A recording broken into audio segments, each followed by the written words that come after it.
제가 지금도 화가 나는 거는 왜 우리 국민들은 마음으로 소통하는 사람들을 내버려두고 저렇게 물질에 대한 욕망을 노골적으로 자극하고 타인의 고통에 마음으로 감응할 능력이 없고 왜 이런 사람을 좋아할까? 화가 나요. 예전에 정치할 때는 국민한테 화난다 이런 말 하면 바로 조중동에서 유아무개 드디어 국민 탓까지 이렇게 하기 때문에 제가 알 수 없었지만 이제 정치를 안 하잖아요. 저도 시민이에요. 저도 시민으로서 국민의 한 사람으로서 이제 말해요. 국민들한테도 화가 나요. 저는 진짜 마음으로 교류할 수 없는 사람을 뭘 보고 뽑았는지 모르지만 대통령으로 뽑고 지금도 아이고 대통령 얼굴 상한 거 봐라 얼굴 까칠하다 이러면서 나가서 꼭 1번 찍어야지 이런 분들에게 화가 나요. 저는 이제는 화낼 겁니다. 제가 정치를 다시 하면요 안 돼요. 세일즈맨은 고객이 왕이잖아요. 직업 정치는 세일즈하고 거의 비슷합니다.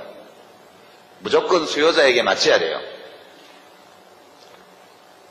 내가 제품에 하자가 있는 걸 알아도 경쟁사의 제품에 하자가 있고 내 제품에 하자가 있는 걸 알아도 말할 수 없어요. 그 고객이 불합리한 구매 행위를 해도 나는 팔아야 돼요. 이건 전혀 성격이 다른 일인 것 같아요. 저는 고객들을 앞으로도 상대하는데요. 제 물건 팔려고 상대하는 게 아니고 물건 똑바로 사라고 이야기하는 그런 일을 하고 싶어요. 박근혜 대통령은 저질은 아닌 것 같아요.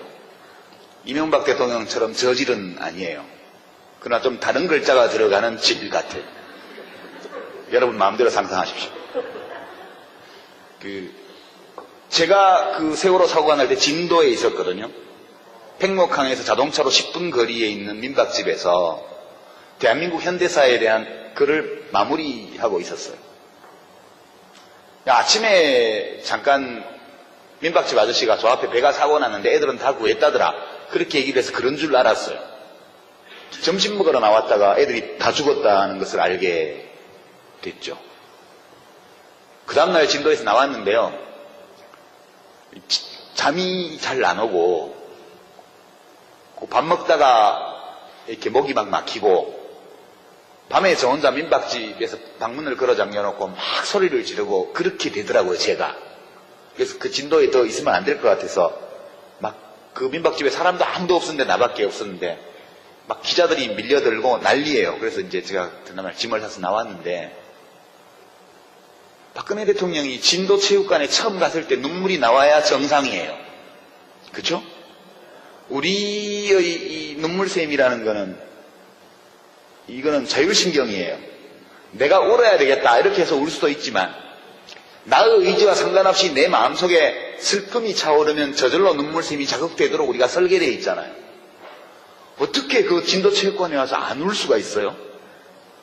저는 그게 정말 이해가 안 되더라고요. 기자회견장에서는 눈물이 나는데 진도체육관에서 왜 안 나죠? 저는 이거는 아닌 것 같다. 우리 사회가 기본적으로 우리가 나눠야 될 것은 마음이잖아요. 저는 이 세월호 사건의 원인은 부정부패라고 생각해요. 정실 인사, 뇌물 이게 다 돈이 오고 갔든 안 갔든 원칙과 상식에 어긋나는 반칙과 편법, 불법을 저지른 부패잖아요. 네, 질문지들을 좀 주셨는데요. 다시 정치 안 하시나요? 이 질문. 네. 실제로 노 대통령께서 돌아가시기 얼마 전에 제가 마지막 뵈었을 때 4월 20일인데요. 4월 19일 날, 물론 그 뒤에 이제 검찰에 가시던 날도 뵈었고 그러긴 했습니다만 4월 19일 날 이제 저를 버리셔야 됩니다. 이 글을 홈페이지에 올리신 걸 보고 제가 그 다음날 아침에 무작정 차를 타고 이제 엄청 사진이 많이 찍힌 날입니다. 그날. 그날 가서 제가 갔더니 그 시계 얘기를 하시더라고요. 그 시계가 말이야 그러시기에 대통령 저 뭐 그런 얘기 들으러 온 거 아니고요. 옛날에 즐거웠던 이야기들 좀 하려고 왔습니다. 그래서 여사님 모시고 셋이서 이제 밥 먹고 차 마시면서 옛날 얘기를 하면서 좀 한 2시간, 3시간 정도 좀 즐거운 시간을 보냈어요. 그때 경호 맡은 그 책임자분 말씀으로는 며칠 만에 처음 웃으셨다고 그러더라고요. 그래서 제가 나와서 이제 한명수 총리하고 이해찬 총리한테 전화 드려가지고 전화하면 오지 말라고 막 그러시는데 화를 내시는 막 오지 말라고 절대 오지 말라고 막 얼굴 끄실린다 이러시면서 이제 기자들이 있고 하니까 오지 말라고 그러시는데 가니까 되게 좋아하십디다. 그러니까 시골 어르신들이 추석 때 저 못 가겠는데 그러면 그래 바쁜데 회사 일도 바쁜데 안 와도 된다 이러지만 속으로 서운하고 길도 막히는데 말하고 오려고 이렇게 얘기하지만 가면 되게 좋아하시는 거하고 똑같더라고요. 그래서 그 기억도 나고 하는데 그때 4월 20일 날 제가 갔을 때 저한테 진지하게 그렇게 말씀하셨어요. 그 전까지는 저 유아무개 정치적으로 제기를 시켜야 되니까 은평을 재선거에 나가도록 하면 어떨까 뭐 이런 얘기를 누구한테 하셨던데 그날은 진짜 이 사회를 바꾸려면 정치만 가지고는 안 되는 것 같다고. 그래서 당신은 정치하지 마라 그러시오. 그럼 뭐 해요? 그랬더니 젊은 사람들 만나서 강연도 하고 글도 쓰고 그게 더 낫지. 정치는 누가 합니까? 했더니 정치는 정치밖에 못하는 사람들이 하면 되지. 저한테 그러셨어요. 그래서 저는 그날은 그냥 하신 말씀이 아니고 정말 진지하게 저한테 말씀을 하셨는데 그 뒤에 저는 정치를 하려고 그랬죠 또. 예. 근데 잘 안 되더라고요. 역시 대통령님 판단이 말 들을 걸 괜히 했다 제가 그 생각했고요. 제가 최근에 어디 책을 읽다가 본 규절인데요. 선생님 착한 사람하고 나쁜 사람이 싸우면 누가 이겨요? 그렇게 질문을 하니까 답이 힘센 놈이 이기지. 예, 착한 놈하고 나쁜 놈하고 싸우면 누가 이기냐? 힘센 놈이 이겨요. 착하든 나쁘든. 근데 노 대통령께서 이제 봉화마을 사시면서 마지막에 남기신 말씀들이나 글들이 나중에 진보의 미래라는 책으로 이제 나왔죠. 거기 보면 그 버스 이야기가 나오죠. 이제 부산에서 진영 가는 버스인데 중간에 어디 섰어요. 버스가 복잡해요. 그러니까 이제 사람들이 야 운전사 양반 그만 태워서 비잡다 이제 경상도 말로 비잡다 그만 태워서 이러면 이거 보수예요. 좀 안으로 좀 들어가 봅시다. 같이 타고 가게 이렇게 말하면 이게 진보래요. 그게 이제 노무현 대통령의 보수 진보 분류법이었어요. 이제 그분은 무슨 복잡한 문제든 이렇게 쉽게 바꿔내는 능력이 있는 분이셨어요. 그러니까 언어 감각이 거의 마술사의 수준에 있으신 분이세요. 그런 점에서는. 그러니까 비잡다 그만 태워라 이렇게 얘기하는 건 보수고 좀 안으로 좀 들어갑시다. 같이 타고 가게 이렇게 말하면 진보라는 거죠. 그 차이가 뭘까요? 저는 그것이 타인의 고통, 타인의 아픔, 다른 사람의 소망에 감응하는 능력의 차이라고 봐요. 그 감응 능력이 적은 사람이 보수가 돼요. 그 감응을 잘하는 사람이 진보적이에요. 그러니까 보수 진보는 무슨 노동자 계급이라서 진보가 되는 게 아니에요. 제 생각에는. 노동자 계급에 속해도 타인의 고통에 감응할지 모르면 자기 임금 올리는 데만 관심이 있는 거예요. 그죠? 자기는 강남에 사는 몇백억 부자지만 다른 사람의 고통에 너무 마음이 아픈 사람은 희망버스를 타고 한진중공업으로 가는 거예요. 이게 어찌 보면 계급적 귀속이나 이런 것들은 여러 요인 중에 하나고 그다지 중요한 것이 아닐 수도 있다 저는 그렇게 생각을 합니다. 이렇게 생각하니까 저는 막시스트가 못 되는 거죠. 예? 막스가 18살 때 쓴 글을 보면 저는 되게 좋아하는 문장인데 그때는 뭐 작가도 뭣도 아니었던 거예요. 사회주의자도 아니었던 거죠. 근데 그런 문장을 썼대요. 이 세상에 모든 사람들 중에서 행복하지 않은 사람이 한 사람이라도 있다면 나는 그런 세상에 살고 싶지 않다고. 예. 마르크스는 그런 감흥 능력이 아주 굉장히 컸던 사람이죠. 제가 세월호 사고가 나고 나서 국민 미개 국민 이런 얘기 돌고 대통령이 죽였냐 왜 대통령 보고 그냐 유족이 무슨 벼슬이냐 이런 말들이 주로 새누리당 주변에서 많이 나오는 건 아시죠? 예. 그러니까 저게 뭐냐 이래서 이제 어떤 분이 평하기를 이 싸움은 진보와 보수의 싸움이 아니고 인간 대 짐승의 싸움이다. 그렇게 얘기하는 걸 제가 어디서 봤는데요. 짐승은 좀 과장된 거죠. 그러니까 이제 정확하게 표현하면 타인의 고통에 감응할 줄 아는 인간과 타인의 고통에 감응하는 능력이 극히 약하거나 그런 능력이 없는 전문 용어로 따옴표 치고 사이코패스 혹은 소시오패스와의 싸움이라는 거예요. 그러니까 이 타인의 고통에 감응하는 능력이 전적으로 결여되고 공격적 성향이 있으면 이 연쇄살인범이 되잖아요. 그런 분들 중에서 나오잖아요. 연쇄살인범이. 그러니까 저는 그렇게 생각해요. 지금 이 질문 주신 분이 무엇 때문에 고민하시는지 알겠는데 사회를 바꾸는 힘은 악해져서 나오는 게 아니에요. 악하면 사회를 못 바꿔요. 그리고 악해져야 힘을 키울 수 있는 것도 아니라고 봐요.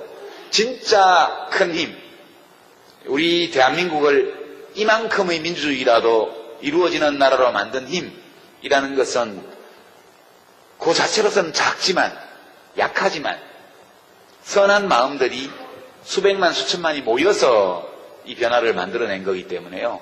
우리는 착한 가운데 힘이 세져야 된다. 저는 그렇게 생각을 합니다. 이게 둘 다 간단치 않은 질문이긴 해요. 근데 이제 노 대통령께 제가 이렇게 직접 여쭤본 적은 없어요. 왜 이 길을 오셨습니까? 그러나 이제 제가 느끼는 바가 있죠. 느끼는 바가 있고. 그런데 여러 가지 답을 할 수 있겠지만 이제 제 경우도 그러하고 노무현 대통령 경우도 그렇고 이게 왜 정치를 했을까? 왜 대통령이 되려고 하셨을까? 왜 그런 방식으로 대통령직을 수행하셨을까? 그리고 왜 그런 식으로 떠나셨을까? 이 전체를 생각해 보면 노무현 대통령은 자기 자신을 굉장히 적극적으로 표현하고 사신 분이라는 생각이 들어요. 이게 이제 자아실현이라는 말이 자기 자신의 가능성, 자기의 개성, 그리고 자기의 지향, 그러면 내가 도달할 수 있는 가장 높은 곳까지 도달하려는 의지, 이런 것들이 이제 자아거든요. 그러니까 노무현 대통령은 이제 속된 표현으로 하면 야심이 이만저만한 분이 아니셨어요. 그 야심이 내가 대통령이 돼야 되겠다. 이거는 그렇게 큰 야심이 아니에요. 그분의 야심은 반칙하지 않고도 이길 수 있다는 것을 보여주겠다. 그런 거예요. 그거는 대통령이 되는 것보다 훨씬 어려워요. 대통령이 되는 것을 목표로 삼으면 그냥 반칙을 해서라도 하면 되죠. 그렇지만 대통령이 되는 것이 목표가 아니고 반칙하지 않고도 이길 수 있다는 증거가 되고 싶다. 이렇게 되면 이 야심은 정말 대단한 거거든요. 그래서 저는 이제 노 대통령이 야심이 굉장히 큰 분이었다. 그리고 그런 큰 야심을 내면에 가지고 있는 그분의 그분의 인격적 자아라는 것은 굉장히 독특한 면이 있었던 것이고, 그 점이 보통의 우리들과 좀 다른 점이 아니었을까, 그렇게 생각하고, 닮고 싶어도 닮으려고 노력은 할 수 있는데 꼭 닮기는 어려운 분인 것 같다, 이분은. 네, 그런 생각이에요.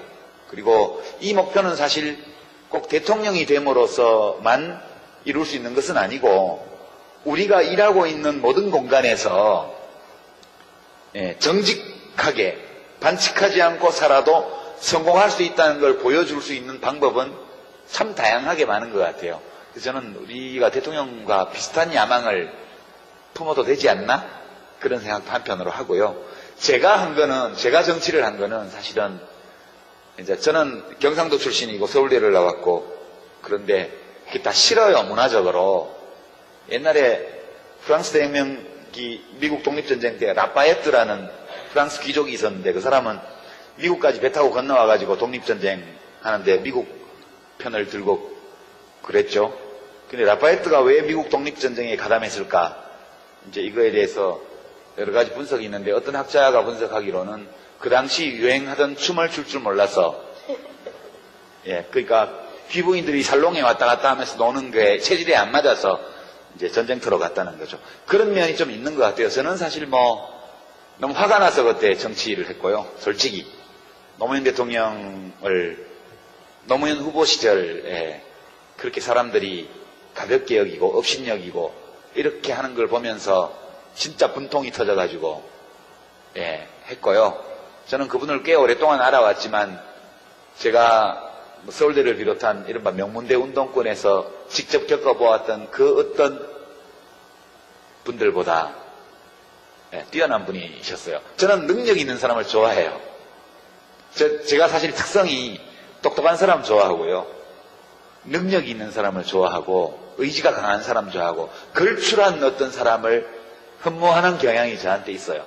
근데 노무현 대통령은 제가 본 모든 정치인 가운데 가장 걸출한 분이셨는데 사람들이 그걸 인정 안 하고 그분보다 훨씬 못하면서 또 자기가 더 훌륭하다고 생각을 하고 생각만 하면 좋은데 드러내놓고 그런 걸 표현하고 하는 것이 저로서는 참 참기 어려워서 그래서 자원봉사를 했고 그러다 보니까 뭐 정당도 하게 되고 그러다 보니까 국회의원도 되고 그러다 보니까 장관도 하고 이렇게 이제 왔던 거죠. 저는 어떻게 보면 제 결단으로 정치를 했던 것은 아니었죠. 그런 거고 그렇습니다. 그리고 저는 노 대통령님보다 글을 잘 쓰거든요. 정치는 잘 못하지만 그렇게 말씀드리고 그러니까 그 노무현 대통령의 모든 삶과 죽음은 그 노무현이라는 자연인의 자기 표현이었다. 저는 그렇게 생각합니다. 그 다음에 두 번째 이제 소위 새누리당 보수 세력, 현재 집권 세력 이분들도 진짜 애국심이 있냐? 그죠? 진짜 나라를 위해서 일하려고 하냐? 그냥 말만 그렇게 하고 실제로는 자기 이익만 누리려고 하나? 덕담을 해줄 수 있으면 좋겠는데요. 그분들도 그런 좋은 의도를 갖고 있어. 이렇게 말씀해드릴 수 있으면 참 좋겠는데 제가 겪어본 바로는 도저히 양심상 그렇게 말 못하겠습니다. 옛날 정치할 때 같으면 그렇게 말할 거예요. 저도 점수를 따야 되기 때문에. 근데 솔직히 제가 국회 안에서 안팎에서 겪어본 걸로는 악한 점이 있어요. 악한 점이. 근데 이 악한 점이 원래부터 타고난 어떤 사악함을 내면에 갖고 있다기보다는 그냥 생각이 없는 거예요. 이게 한나 아렌트가 이야기한 악의 평범성 또는 비속성이라는 건데요. 그 세월호 희생자의 유가족 입장에 서보지 않기 때문에 미개국민 발언이 나오는 거거든요. 그러니까 악의 평범성이라는 것은 그 바날러티라고 영어로서는 그게 우리는 평범성으로 해석을 하는데 제 판단에는 비속성이라고 말하는 게 더 표현하는 게 맞는 것 같아요. 그러니까 내가 저 사람 입장에서 생각을 안 해보는 거예요. 그게 한나 아렌트가 예루살렘의 아이히만이라고 하는 책에 쓴 개념인데요. 그 사람이 나치의 학살 명령을 그대로 집행한 책임자, 수용소 책임자인데 뭐라고 주장했냐면 나는 그냥 국가의 명령에 따라서 애국심에서 지시대로 나의 직분에 따라서 내가 할 일을 했다. 그렇게만 주장하죠. 그건 정직한 태도고 그럴 수도 있어요. 그러나 역지사지를 전혀 안 해본 거죠. 그러니까 이 생각 없음을 한나 아렌트는 악이라고 그랬거든요. 제가 이제 새누리당이나 최근 이 세월호 사태를 둘러싸고 온갖 이해할 수 없는 말들을 내뱉는 사람들을 볼 때 그분들이 마음속에서 어떤 절대 악을 갖고 있기 때문이 아니고 이 생각 없음이라는 이 악의 비속성, 이 무엇인지를 제일 잘 보여주고 있다고 저는 보는 거예요. 생각하지 않으면 악에 빠지게 돼요. 생각하지 않으면 악에 물들게 돼요. 생각이 없으면 악을 저지르게 돼요. 악에 가담하게 돼요. 악이라는 것은 특별한 무엇으로 존재한다기보다는 우리들 각자의 내면에도 일정 부분 있을 수밖에 없는 어떤 요소다. 저는 그렇게 생각합니다. 제가 지금도 화가 나는 거는 왜 우리 국민들은 마음으로 소통하는 사람들을 내버려두고 저렇게 물질에 대한 욕망을 노골적으로 자극하고 타인의 고통에 마음으로 감응할 능력이 없고 왜 이런 사람을 좋아할까? 화가 나요. 예전에 정치할 때는 국민한테 화난다 이런 말 하면 바로 조중동에서 유아무개 드디어 국민 탓까지 이렇게 하기 때문에 제가 할 수 없었지만 이제 정치를 안 하잖아요. 저도 시민이에요. 저도 시민으로서 국민의 한 사람으로서 이제 말해요. 국민들한테도 화가 나요. 저는. 예. 진짜 마음으로 교류할 수 없는 사람을 뭘 보고 뽑았는지 모르지만 대통령으로 뽑고 지금도 아이고 대통령 얼굴 상한 거 봐라 얼굴 까칠하다 이러면서 나가서 보고 1번 찍어야지 이런 분들에게 화가 나요. 저는 이제는 화낼 겁니다. 제가 정치를 다시 하면요 안 돼요. 세일즈맨은 고객이 왕이잖아요. 직업 정치는 세일즈하고 거의 비슷합니다. 무조건 수요자에게 맞춰야 돼요. 내가 제품에 하자가 있는 걸 알아도 경쟁사의 제품에 하자가 있고 내 제품에 하자가 있는 걸 알아도 말할 수 없어요. 그 고객이 불합리한 구매 행위를 해도 나는 팔아야 돼요. 이건 전혀 성격이 다른 일인 것 같아요. 저는 고객들을 앞으로도 상대하는데요. 제 물건 팔려고 상대하는 게 아니고 물건 똑바로 사라고 이야기하는 그런 일을 하고 싶어요. 박근혜 대통령은 저질은 아닌 것 같아요. 이명박 대통령처럼 저질은 아니에요. 그러나 좀 다른 글자가 들어가는 질 같아요. 여러분 마음대로 상상하십시오. 제가 세월호 사고가 날 때 진도에 있었거든요. 팽목항에서 자동차로 10분 거리에 있는 민박집에서 대한민국 현대사에 대한 글을 마무리하고 있었어요. 아침에 잠깐 민박집 아저씨가 저 앞에 배가 사고 났는데 애들은 다 구했다더라. 그렇게 얘기를 해서 그런 줄 알았어요. 점심 먹으러 나왔다가 애들이 다 죽었다는 것을 알게 됐죠. 그 다음날 진도에서 나왔는데요. 잠이 잘 안 오고 밥 먹다가 이렇게 목이 막 막히고 밤에 저 혼자 민박집에서 방문을 걸어 잠겨놓고 막 소리를 지르고 그렇게 되더라고요. 제가. 그래서 그 진도에 더 있으면 안 될 것 같아서 막 그 민박집에 사람도 아무도 없었는데 나밖에 없었는데 막 기자들이 밀려들고 난리예요. 그래서 이제 제가 그날 짐을 사서 나왔는데 박근혜 대통령이 진도 체육관에 처음 갔을 때 눈물이 나와야 정상이에요. 그렇죠? 우리의 이 눈물샘이라는 거는 이거는 자율신경이에요. 내가 울어야 되겠다 이렇게 해서 울 수도 있지만 나의 의지와 상관없이 내 마음속에 슬픔이 차오르면 저절로 눈물샘이 자극되도록 우리가 설계되어 있잖아요. 어떻게 그 진도체육관에 와서 안 울 수가 있어요? 저는 그게 정말 이해가 안 되더라고요. 기자회견장에서는 눈물이 나는데 진도체육관에서 왜 안 나죠? 저는 이거는 아닌 것 같다. 우리 사회가 기본적으로 우리가 나눠야 될 것은 마음이잖아요. 저는 이 세월호 사건의 원인은 부정부패라고 생각해요. 정실 인사, 뇌물 이게 다 돈이 오고 갔든 안 갔든 원칙과 상식에 어긋나는 반칙과 편법, 불법을 저지른 부패잖아요. 네, 질문지들을 좀 주셨는데요. 다시 정치 안 하시나요? 이 질문. 네. 실제로 노 대통령께서 돌아가시기 얼마 전에 제가 마지막 뵈었을 때 4월 20일인데요. 4월 19일 날, 물론 그 뒤에 이제 검찰에 가시던 날도 뵈었고 그러긴 했습니다만 4월 19일 날 이제 저를 버리셔야 됩니다. 이 글을 홈페이지에 올리신 걸 보고 제가 그 다음날 아침에 무작정 차를 타고 이제 엄청 사진이 많이 찍힌 날입니다. 그날. 그날 가서 제가 갔더니 그 시계 얘기를 하시더라고요. 그 시계가 말이야 그러시기에 대통령 저 뭐 그런 얘기 들으러 온 거 아니고요. 옛날에 즐거웠던 이야기들 좀 하려고 왔습니다. 그래서 여사님 모시고 셋이서 이제 밥 먹고 차 마시면서 옛날 얘기를 하면서 좀 한 2시간, 3시간 정도 좀 즐거운 시간을 보냈어요. 그때 경호 맡은 그 책임자분 말씀으로는 며칠 만에 처음 웃으셨다고 그러더라고요. 그래서 제가 나와서 이제 한명수 총리하고 이해찬 총리한테 전화드려가지고 전화하면 오지 말라고 막 그러시는데 화를 내시는 막 오지 말라고 절대 오지 말라고 막 얼굴 끄실린다 이러시면서 이제 기자들이 있고 하니까 오지 말라고 그러 진보의 미래라는 책으로 이제 나왔죠. 거기 보면 그 버스 이야기가 나오죠. 이제 부산에서 진영 가는 버스인데 중간에 어디 섰어요. 버스가 복잡해요. 그러니까 이제 사람들이, 야, 운전사 양반 그만 태워서 비잡다. 이제 경상도 말로 비잡다. 그만 태워서 이러면 이거 보수예요. 좀 안으로 좀 들어가 봅시다. 같이 타고 가게. 이렇게 말하면 이게 진보래요. 그게 이제 노무현 대통령의 보수진보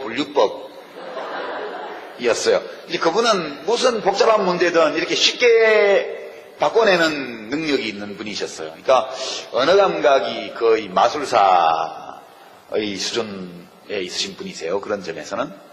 그러니까 비잡다 그만 태워라. 이렇게 얘기하는 건 보수고, 좀 안으로 좀 들어갑시다. 같이 타고 가게. 이렇게 말하면 진보라는 거죠. 그 차이가 뭘까요?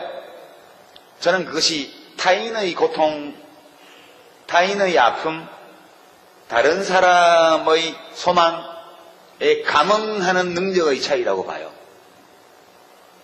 그 감응 능력이 적은 사람이 보수가 돼요. 그 감응을 잘하는 사람이 진보적이에요. 그러니까 보수 진보는 무슨 노동자 계급이라서 진보가 되는 게 아니에요. 제 생각에는.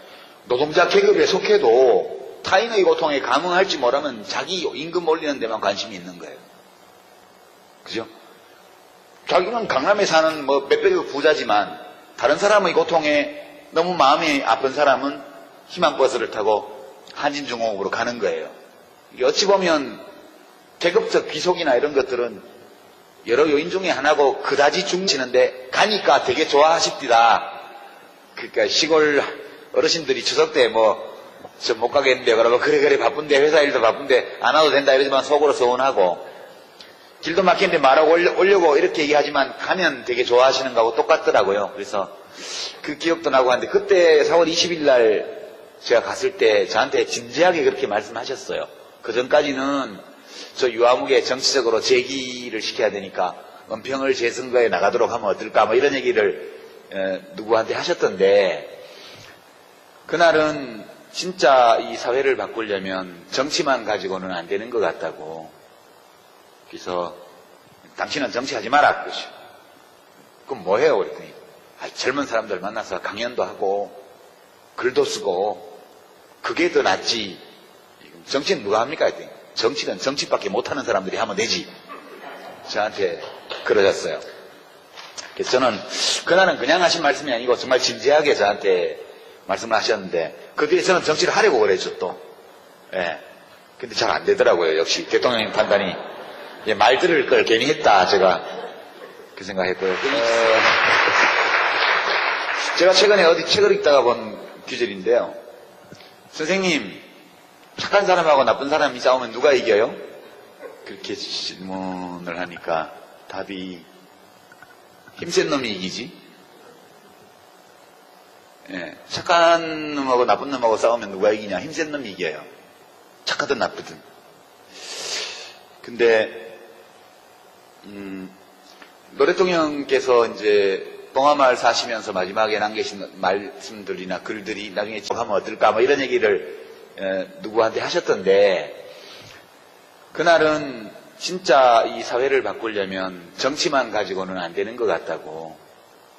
그래서 당신은 정치하지 마라 그러시오.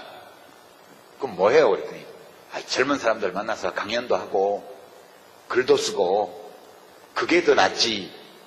정치는 누가 합니까? 했더니 정치는 정치밖에 못하는 사람들이 하면 되지. 저한테 그러셨어요. 그래서 저는 그날은 그냥 하신 말씀이 아니고 정말 진지하게 저한테 말씀을 하셨는데 그 뒤에 저는 정치를 하려고 그랬죠 또. 예. 근데 잘 안 되더라고요. 역시 대통령님 판단이 말 들을 걸 괜히 했다. 제가 그 생각했고요. 제가 최근에 어디 책을 읽다가 본 규절인데요. 선생님, 착한 사람하고 나쁜 사람이 싸우면 누가 이겨요? 그렇게 질문을 하니까 답이 힘센 놈이 이기지. 예, 착한 놈하고 나쁜 놈하고 싸우면 누가 이기냐? 힘센 놈이 이겨요. 착하든 나쁘든. 근데 노 대통령께서 이제 봉화마을 사시면서 마지막에 남기신 말씀들이나 글들이 나중에 진보의 라는 책으로 이제 나왔죠. 거기 보면 그 버스 이야기가 나오죠. 이제 부산에서 진영 가는 버스인데 중간에 어디 섰어요. 버스가 복잡해요. 그러니까 이제 사람들이, 야, 운전사 양반 그만 태워서 비잡다. 이제 경상도 말로 비잡다. 그만 태워서 이러면 이거 보수예요. 안으로 좀 들어가 봅시다. 같이 타고 가게. 이렇게 말하면 이게 진보래요. 그게 이제 노무현 대통령의 보수 진보 분류법이었어요. 이제 그분은 무슨 복잡한 문제든 이렇게 쉽게 바꿔내는 능력이 있는 분이셨어요. 그러니까 언어 감각이 거의 마술사의 수준에 있으신 분이세요. 그런 점에서는. 그러니까 비잡다 그만 태워라. 이렇게 얘기하는 건 보수고, 좀 안으로 좀 들어갑시다. 같이 타고 가게. 이렇게 말하면 진보라는 거죠. 그 차이가 뭘까요? 저는 그것이 타인의 고통, 타인의 아픔, 다른 사람의 소망에 감응하는 능력의 차이라고 봐요. 그 감응 능력이 적은 사람이 보수가 돼요. 그 감응을 잘하는 사람이 진보적이에요. 그러니까 보수 진보는 무슨 노동자 계급이라서 진보가 되는 게 아니에요. 제 생각에는. 노동자 계급에 속해도 타인의 고통에 감응할지 모르면 자기 임금 올리는 데만 관심이 있는 거예요. 그죠? 자기는 강남에 사는 뭐 몇백억 부자지만 다른 사람의 고통에 너무 마음이 아픈 사람은 희망버스를 타고 한진중공업으로 가는 거예요. 이게 어찌 보면 계급적 귀속이나 이런 것들은 여러 요인 중에 하나고 그다지 중요한 것이 아닐 수도 있다. 저는 그렇게 생각을 합니다. 이렇게 생각하니까 저는 막시스트가 못 되는 거죠. 네? 근데 막스가 18살 때 쓴 글을 보면 저는 되게 좋아하는 문장인데 그때는 뭐 작가도 뭣도 아니었던 거예요. 사회주의자도 아니었던 거죠. 근데 그런 문장을 썼대요. 이 세상에 모든 사람들 중에서 행복하지 않은 사람이 한 사람이라도 있다면 나는 그런 세상에 살고 싶지 않다고. 예. 마르크스는 그런 감흥 능력이 아주 굉장히 컸던 사람이죠. 제가 세월호 사고가 나고 나서 뭐 국민 미개 국민 뭐 이런 얘기 돌고 뭐 대통령이 죽였냐 뭐 왜 대통령 보고 그냐 뭐 유족이 무슨 벼슬이냐 이런 말들이 이명박 대통령처럼 저질은 아니에요. 그러나 좀 다른 글자가 들어가는 질 같아요. 여러분 마음대로 상상하십시오. 제가 그 세월호 사고가 날 때 진도에 있었거든요. 팽목항에서 자동차로 10분 거리에 있는 민박집에서 대한민국 현대사에 대한 글을 마무리하고 있었어요.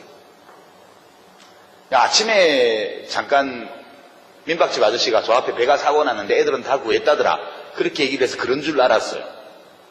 점심 먹으러 나왔다가 애들이 다 죽었다는 것을 알게 됐죠. 그 다음날 진도에서 나왔는데요. 잠이 잘 안 오고 밥 먹다가 이렇게 목이 막 막히고 밤에 저 혼자 민박집에서 방문을 걸어 잠겨놓고 막 소리를 지르고 그렇게 되더라고요, 제가.